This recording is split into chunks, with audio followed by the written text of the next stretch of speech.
উড়োজাহাজ ছিনতাইয়ের চেষ্টার নস্যাৎ, সেনা কমান্ডারের বিশেষ অভিযানে দুষ্কৃতকারী নিহত, বিমান চলাচল স্বাভাবিক। চকবাজারে ভয়াবহ আগুনে নিহতদের স্মরণে রাষ্ট্রীয় শোক দিবস আজ। অল্প সময়ের মধ্যেই দেয়া হবে তদন্ত প্রতিবেদন, জানালেন কমিটির প্রধান।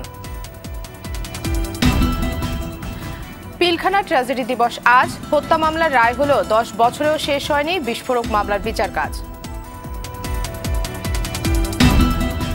এবং ভাষা শহীদ আব্দুল জব্বারের স্মরণে গফরগায়ক জাদুঘর ও প্রাইমারি স্কুল স্থাপন হলেও কমে গেছে শিক্ষার্থীর সংখ্যা, যাতায়াত ব্যবস্থা উন্নত করা দাবি।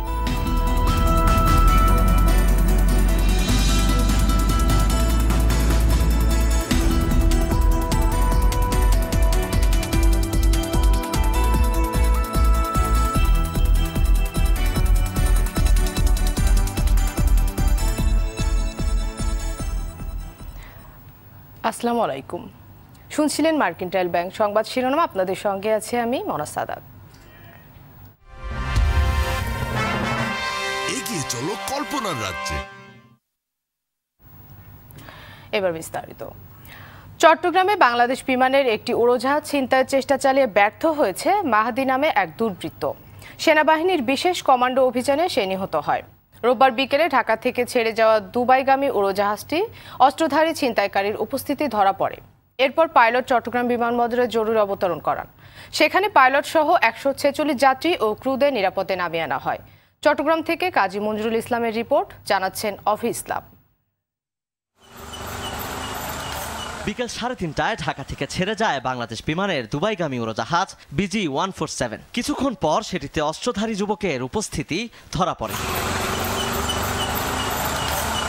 ক্রুদের সংকেত পেয়ে পাইলট চট্টগ্রাম বিমানবন্দরে উড়োজাহাজটিকে জরুরি অবতরণ করান।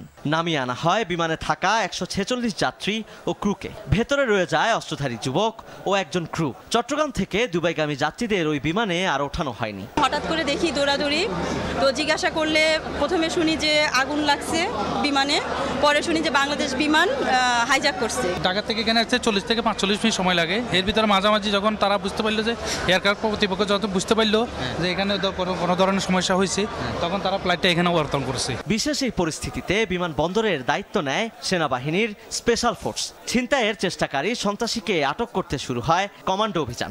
8 মিনিটের বিশেষ এই কমান্ডো অভিযানের পর সেনা কর্মকর্তারা জানান সন্ত্রাসী মাহাদি নিহত হয়েছে। প্রথমে তাকে গ্রেপ্তার করার বা তাকে সারেন্ডার করার জন্য আহ্বান জানিয়েছিল, কিন্তু সে এই আহ্বান প্রত্যাখ্যান করে আক্রমণাত্মক হওয়ার চেষ্টা করলে তার উপর স্বাভাবিক অ্যাকশন যেটা সেটাই হয়েছে এবং আমাদের সাথে গোলাগুলিতে ছিনতাইকারী প্রথমে আহত এবং পরবর্তীতে আমরা জেনেছি যে সে ইতিমধ্যেই মারা গেছে।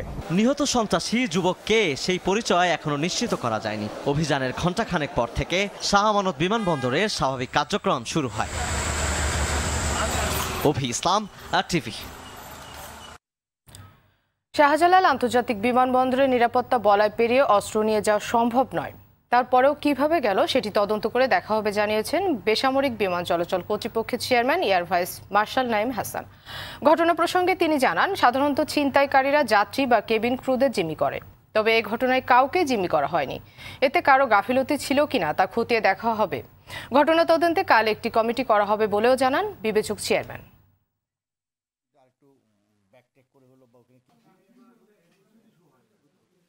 আমরা তো এখন সিসিটিভি সব দেখছি। এখন আমার কাছে দুইটা সমস্যা, একটা হলো যে ওই লোকটার চেহারা দরকার, অ্যাকচুয়ালি লোকটা কে, তাহলে আমি তার গতিবিধিটা আরেকটু ব্যাকটেক করে হলো বা ওখানে কি চেকিং হয়েছে না হয়েছে দেখতে পারতাম। যদি ওখানে কিছু না পায় তাহলে আমাকে হয়তো একটা অ্যাজাম্পশন আসতে পারে, তাহলে কি বাইরে থেকে কেউ কিছু সাপ্লাই দিয়েছে, এরকম একটা অ্যাজাম্পশন তখন চলে আসে।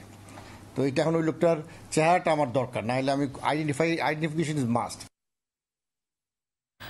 রাজধানী চকবাজারের চুড়িহাট্টার ভয়াবহ অগ্নিকাণ্ডে নিহতদের স্মরণে একদিনের রাষ্ট্রীয় শোক পালিত হচ্ছে আজ। নিহতদের আত্মার শান্তি কামনা ও তাদের শোকসন্ত পরিবারের সদস্যদের প্রতি গভীর সমবেদনা সর্বমর্মিতা প্রকাশে একদিনের শোক পালিত হচ্ছে। রোববার এ সংক্রান্ত এক প্রজ্ঞাপন জারি করে মন্ত্রিপরিষদ বিভাগ, যাতে বলা হয় রাষ্ট্রীয় শোক পালন উপলক্ষে দেশের সব সরকারি, আধা সরকারি, স্বায়ত্তশাসিত ও বেসামরিক প্রতিষ্ঠান ও বিদেশে বাংলাদেশের মিশনগুলোতে জাতীয় পতাকা অর্ধনমিত থাকবে। এর আগে গেল বুধবার রাতে চকবাজারের চুড়িহাট্টায় ভয়াবহ অগ্নিকাণ্ডের ঘটনায় ৬৭ জনের মৃত্যু হয়।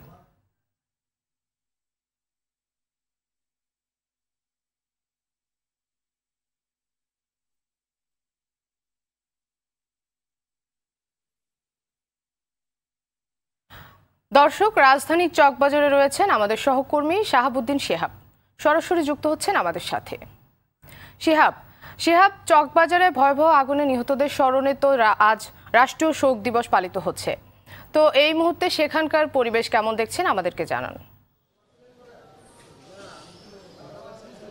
জি, আমরা এই মুহূর্তে চকবাজার ছুরিহাট্টা যে মসজিদটি রয়েছে সেই মসজিদের সামনে মোড়ে অবস্থান করছি। এখানে 5টি রাস্তা চতুর্দিক থেকে এসে মোড়ে এসে সমবেত হয়েছে এবং 5টি রাস্তার কয়েকশো ফিটই এখানে কর্ডন করে ব্যারিকেড দিয়ে রাস্তাগুলোকে আটকিয়ে রাখা হয়েছে এবং জনচলাচল পুরোপুরি এখানে নিষিদ্ধ এবং তদন্ত জন্য যে ধরনের পরিবেশ দরকার বা কোনো একটি বিশেষ ঘটনার পর যেই জায়গাগুলোকে কর্ডন করার জন্য যে ধরনের পরিবেশ দরকার সব ধরনের পরিবেশই এখানে রয়েছে। আমরা দেখতে পাচ্ছি যে কিছুক্ষণ আগে অর্থাৎ সকালেও এই এলাকায় বৃষ্টি হয়েছে এবং রাস্তাঘাটে বেশ পানি রয়েছে, তবে পুরো এলাকায় এখন থমথমে অবস্থা বিরাজ করছে। উৎসুক মানুষ সেই ব্যারিকেডের বাইরে দূর থেকে দেখছে।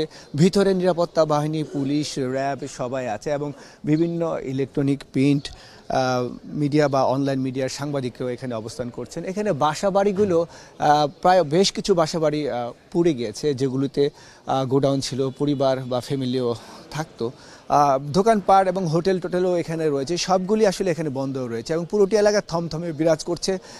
যেহেতু বড় ধরনের একটি ঘটনা ঘটেছে এখানে, সারা দেশবাসী আপনারা সকলেই বিষয়টি অবগত রয়েছেন। আজকে রাষ্ট্রীয় শোক দিবস পালন করা হচ্ছে। রাষ্ট্রীয় শোক দিবস পালন করা উপলক্ষে আমরা আসার পথে দেখেছি যে স্কুল, কলেজ এবং সরকারি আধা সরকারি বিভিন্ন প্রতিষ্ঠানই পতাকা অর্ধনমিত রাখা হয়েছে এবং সবখানি শোক দিবস পালন করছে।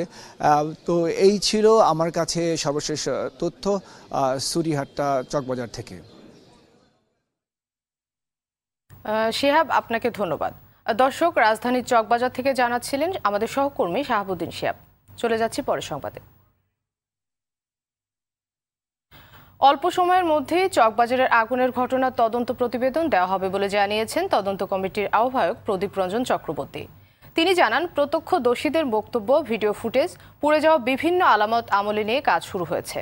এদিকে চকবাজারে দ্বিতীয় দিনের মতো চলে কেমিক্যালের গুদাম অপসারণের কাজ। লালবাগ অঞ্চলের ডিসি ইব্রাহিম খান বলেন, পুরান ঢাকা থেকে পর্যায়ক্রমে সব কেমিক্যাল গুদাম সরানো হবে। শরীয়ত খানের রিপোর্ট। স্বজনহারাদের আর্তনাদ এখনো থামেনি চকবাজারের চুরিহাট্টায়। ভাতিজা সহ 2 ভাইকে হারিয়ে এখনো অঝরে কাঁদছেন এই নারী।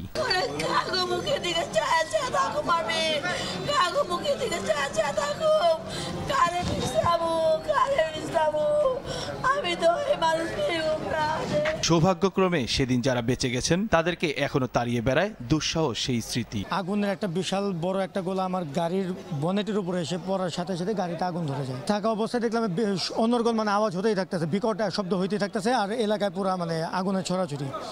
এইটা দেখার সাথে সাথে আমি আমার ড্রাইভারের পাশের সিটে বসেছিলাম, তো আমি গেটটা খুলতে যেতেছি, আমার বাম দিকের গেটটা, কিন্তু গেটটা খুলতে পারতেছি না লক হয়ে যাওয়ার কারণে। তো পরবর্তীতে দেখলাম আমার ড্রাইভার কোনো মতো আর কি তার পাশের যে গেটটা ছিল, তার সাইডে ডান দিকে যে গেটটা, এই গেটটা খুলে সে বের হয়। ওর দেখা দেখি আমিও যখন বের হতে গেছি তখন দেখি যে সামনে পুরো আগুন ধরে যায় গাড়ির, ডান সাইডের যে সাইডটা, ওই সাইডে আগুন ধরে যায়। ওই আগুন লাগানো অবস্থায় আমি টপকে আর কি দৌড় দিই। এদিকে দ্বিতীয় দিনের মতো ওয়াইড মেনশনের বেসমেন্টে থাকা কেমিক্যাল সরিয়ে নেওয়া হচ্ছে। সিটি কর্পোরেশনের সহায়তায় কেমিক্যালগুলো অন্যত্র সরিয়ে নিচ্ছেন গুদামের মালিক। এটা চলে যাচ্ছে কেরানীগঞ্জে, যাতে করে জানমালের আর কোনো সমস্যা তৈরি না হয়। এখানে জুতার কালি বা এরকম কিছু জিনিস রয়েছে, কিন্তু সেই নিষিদ্ধ বা 29টি অতিধার্য পদার্থ এখানে বিস্ফোরক পরিদপ্তরের লোকজন পায়নি। তবে শুধুমাত্র এই বাড়ি নয়, পুরান ঢাকার সব কেমিক্যাল গুদাম সরানোর কথা জানান এই পুলিশ কর্মকর্তা। এখানে গোডাউনের অনুমতি নিয়েছে কিনা বা কিভাবে নিয়েছে সেগুলো তাদের সাথে সমন্বিতভাবে আমাদের পুলিশ ফোর্স আমরা সহযোগিতা করব যেন এগুলো সহজেই সরানো যায়। রোববার সকালে ঘটনা তদন্তে ভবনটি পরিদর্শন করেছে স্বরাষ্ট্র মন্ত্রণালয়ের তদন্ত কমিটির কর্মকর্তারা। অগ্নিকাণ্ডের সব ধরনের আলামত সংগ্রহ করেছেন তারা। আমরা এটা তৃতীয় দিন আমরা তদন্ত করছি। এখানে যারা প্রত্যক্ষদর্শী আমরা যাদের খোঁজ পেয়েছি তাদের সাথে আমরা কথা বলেছি, যারা স্থানীয় লোকজন আছে তাদের সাথে কথা বলেছি, আমাদের নিজেদের মধ্যে আলোচনা হয়েছে। আমরা এখন ফাইন্ডিংসগুলো আমাদের মতো করে আমরা বিশ্লেষণ করব। যে কারণে আমাদের আজকে লাস্ট ভিজিট ছিল, স্পটটা আমরা আবার দেখে গেলাম। আমরা প্রথম এর আগেও দেখেছি, আমাদের কনফার্মেশনের জন্য আমরা জাস্ট রিভিজিট করছি। প্রাথমিকভাবে কি মনে হয়েছে আপনাদের? আমরা এখন সমস্ত উপাত্তগুলো আমরা বিশ্লেষণ করব। প্রাইমারি সোর্সটাও আমরা বিশ্লেষণে নিয়েছি, সেকেন্ডারি ইভেন আপনাদের যে সমস্ত ফাইন্ডিংস এসছে, আপনাদের বিভিন্ন মিডিয়াতেও কিন্তু অনেক কিছু এসছে। ঘটনার চতুর্থ দিন পুড়ে যাওয়া 3টি ভবন বাদে আশপাশের ভবনগুলোতে বিদ্যুতের লাইন চালু করা হয়েছে, তবে এখনো গ্যাস সরবরাহ বন্ধ রয়েছে। শরীয়ত খান, RTV, ঢাকা। এদিকে পুরান ঢাকা থেকে কেমিক্যাল গোডাউন সরিয়ে নিতে প্রধানমন্ত্রী শেখ হাসিনার হস্তক্ষেপ চাইলেন নোয়াখালী 2 আসনের সংসদ সদস্য আলহাজ মোর্শেদ আলম। সংসদ অধিবেশনে প্রশ্ন উত্তর পর্বে দ্রুততম সময়ের মধ্যে চকবাজারে আগুনের ঘটনায় ক্ষতিগ্রস্তদের আর্থিক সহায়তা দেবার দাবি জানান তিনি। বলেন, সিটি কর্পোরেশন, FBCCI ও শিল্প মন্ত্রণালয় সচেতন হলে নিমতলির মতো ঘটনার পুনরাবৃত্তি হতো না।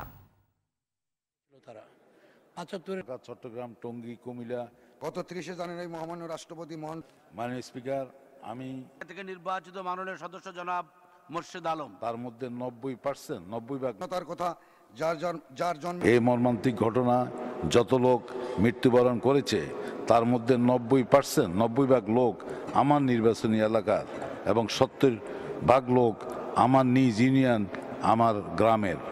আমি তাদের বিদায়ী আত্মার মাগফিরাত কামনা করছি এবং তাদের শোকাহত পরিবারের প্রতি গভীর শ্রদ্ধা সমবেদনা প্রকাশ করছি। নিমতলির ঘটনা 9 বছর অতিবাহিত হওয়ার পরেও এই স্থান থেকে কেমিক্যাল ফ্যাক্টরি এবং গোডাউনগুলি সরানো হয়নি। মাননীয় স্পিকার, বারবার এই অপমৃত্যুর মিছিল জাতি আর দেখতে চায় না, তাই আর এক মুহূর্ত কালক্ষেপণ না করে এই সকল কেমিক্যাল ফ্যাক্টরি এবং গোডাউনগুলি অন্যত্র সরিয়ে নেওয়ার জন্য আমি মাননীয় প্রধানমন্ত্রীর আশু হস্তক্ষেপ কামনা করছি। পিলখানা ট্র্যাজেডি দিবস আজ। 2009 সালের এই দিন পিলখানায় নারকীয় হত্যাকাণ্ডে মেতে ওঠে বিডিআরের বিপদগামী কিছু সদস্য। হত্যাকাণ্ডের শিকার হন 57 জন সেনা কর্মকর্তা সহ 74 জন। সেই ঘটনায় এরই মধ্যে হাইকোর্টে হত্যা মামলার রায় হয়েছে। তবে বিচারিক আদালতের রায়ের বিরুদ্ধে আপিলের রায় হলেও পূর্ণাঙ্গ রায় প্রকাশের জন্য অপেক্ষমাণ রয়েছে হাইকোর্টের বিশেষ বেঞ্চ। বিস্ফোরক আইনে করা মামলা থমকে আছে দীর্ঘদিন ধরে। Apple Shahriar report. বিডিআর বিদ্রোহের দুদিন পর বিদ্রোহের মাধ্যমে হত্যাসহ বিস্ফোরক আইনে 2টি মামলা হয়, যার মধ্যে হত্যা মামলায় হাইকোর্টে রায় হয়েছে।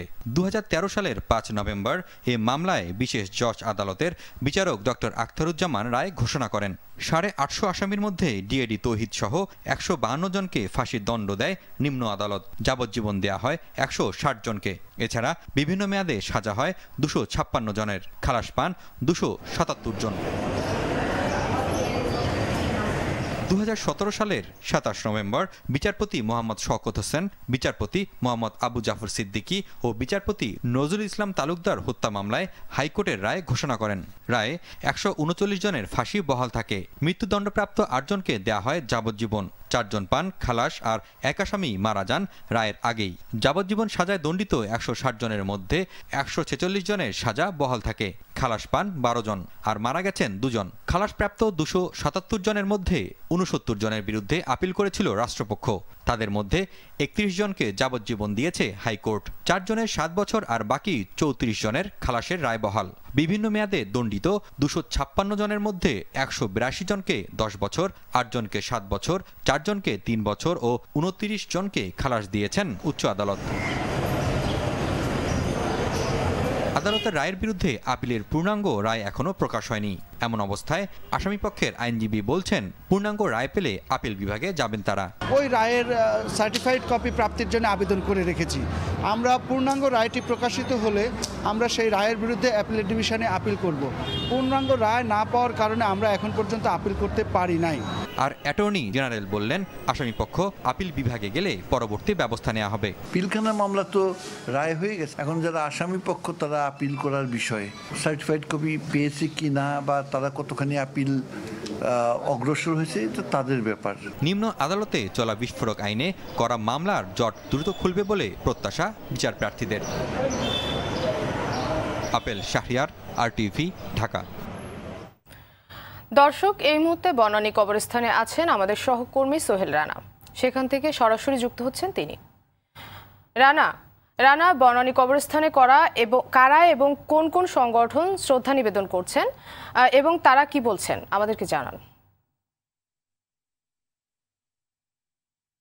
যে পিলখানা ট্র্যাজেডির যারা ৫৭ জন সেনা সদস্য যারা নিহত হয়েছিলেন তাদের শ্রদ্ধা জানাতে আজকে সকালে প্রধানমন্ত্রীর মাননীয় রাষ্ট্রপতির পক্ষ থেকে মাননীয় প্রধানমন্ত্রীর পক্ষ থেকে এবং স্বরাষ্ট্রমন্ত্রী এবং স্বরাষ্ট্র সচিব এবং ৩ বাহিনীর প্রধানরা এখানে প্রথমে শ্রদ্ধা জানায়। সেই শ্রদ্ধা জানানোর পর পারিবারিকভাবে যারা শহীদদের স্বজন রয়েছে তাদের শ্রদ্ধা জানানোর আনুষ্ঠানিকতা এখানে হয় এবং তারা ফুল দিয়ে শ্রদ্ধা জানান এবং পরিবারের সদস্যদের সঙ্গে আমরা কথা বলেছি। তারা বলেছেন যে আসলে এই যে প্রায় 10 বছর অতিক্রান্ত হলো, এই অতিক্রান্ত হওয়ার সময়ে যে দোষী যারা এই হত্যাযজ্ঞের সঙ্গে জড়িত ছিল তাদের আসলে বিচার প্রক্রিয়া নিয়ে তারা খুব জানিয়েছে যে এখন পর্যন্ত প্রায় 10 বছর হলো প্রকৃত অপরাধী যারা রয়েছেন তাদের পূর্ণাঙ্গ রায় এখনো হয়নি এবং রায় কার্যকরের একটি প্রক্রিয়া সব মিলিয়ে তারা আসলে সংক্ষুব্ধ এবং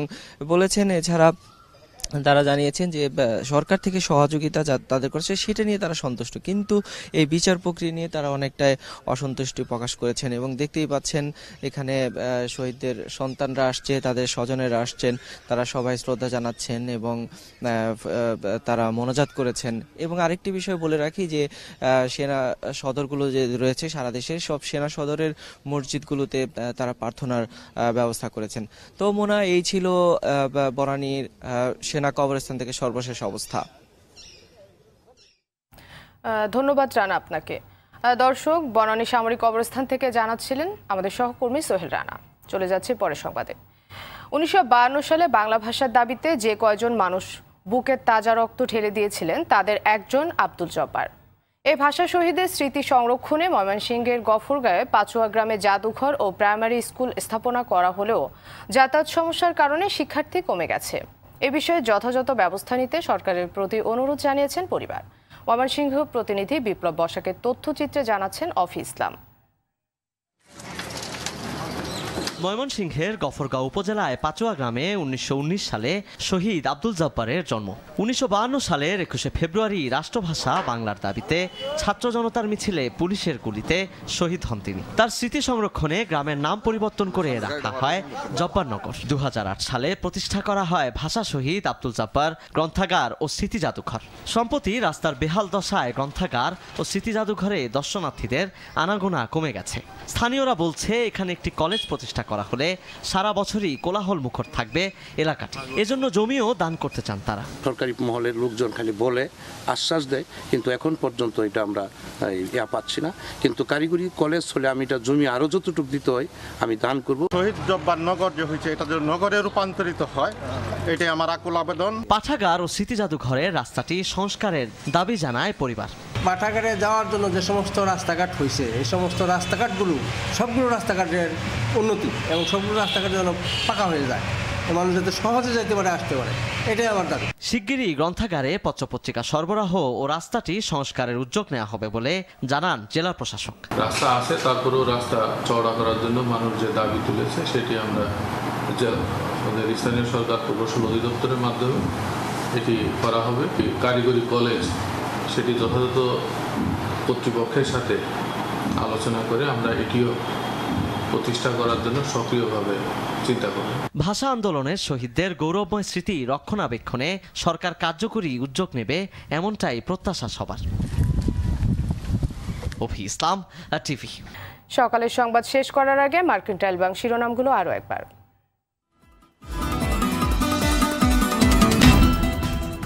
উড়োজাহাজ ছিনতাইয়ের চেষ্টা নস্যাৎ, সেনা কমান্ডের বিশেষ অভিযানে দুষ্কৃতকারী নিহত, বিমান চলাচল স্বাভাবিক।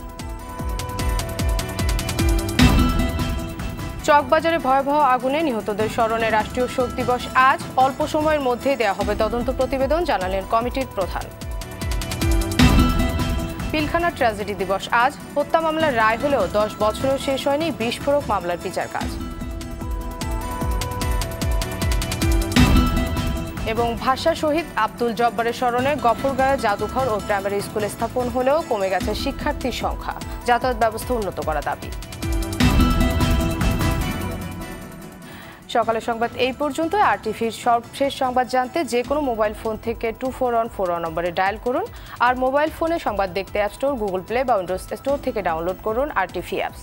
এছাড়াও তাৎক্ষণিক ও বিনোদন সংবাদ জানতে বিশ্বের যে কোনো প্রান্ত থেকে ভিজিট করুন facebook.com/rtvonline এবং youtube.com/rtvdigital। এতক্ষণ সঙ্গে থাকায় ধন্যবাদ সবাইকে।